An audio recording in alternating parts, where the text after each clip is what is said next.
आपको पता है, पहली बारिश में कुछ जादू सा होता है। गीली मिट्टी की खुशबू, ठंडी हवा और वो एहसास कि शायद कुछ खूबसूरत शुरू होने वाला है। मैं आपको एक कहानी सुनाता हूँ, नेहा की कहानी। नेहा को बारिश बहुत पसंद थी। हर साल कुछ भी हो जाए, वह पहली बारिश कभी मिस नहीं करती थी। दुनिया उसे अंदर रहने को कहती थी, लेकिन नेहा, वह बाहर होती थी, बूंदाबांदी में घूमती हुई ऐसे हंसती थी जैसे वह उसका अपना छोटा सा त्योहार हो। फिर कॉलेज में एक मॉनसून की सुबह सब कुछ बदल गया। तभी वह आर्यन से मिली। आर्यन बिल्कुल उल्टा था, बारिश के बाद की धूप वाला लड़का, लेकिन उल्टा। वह शांत था, हमेशा किताबों में डूबा रहता था, और अगर आसमान में थोड़ी सी भी गड़गड़ाहट होती तो आर्यन को आप भागते हुए कवर लेते हुए पाते। लेकिन जिंदगी मजेदार होती है ना?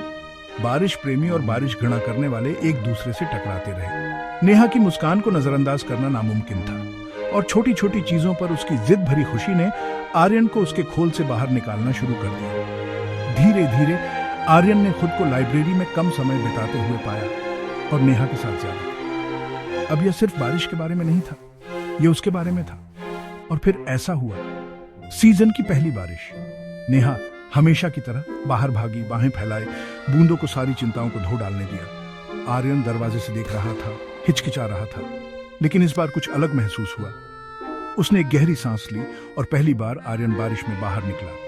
ठंडी बूंदें उसे लगी, उसकी शर्त को भिगो दिया, लेकिन जिसने उसे सचमुच गर्म किया वह नेहा की हैरान कर देने वाली हंसी थी। उसने उसे देखा, आंखें चौड़ी करके। तुम बारिश में? मुझे लगा तुम इससे नफरत करते हो। आर्यन मुस्कुराया, थोड़ा शर्माते हुए। अब नहीं, जब तुम यहां हो। उस दिन सिर्फ बारिश ही नहीं गिरी, दो दिल टकराए और कुछ नया शुरू हुआ। शायद यही पहली बारिश का जादू है। वे सिर्फ धरती को ही नहीं खिलाती, वे प्रेम कहानियों को भी बढ़ाती हैं।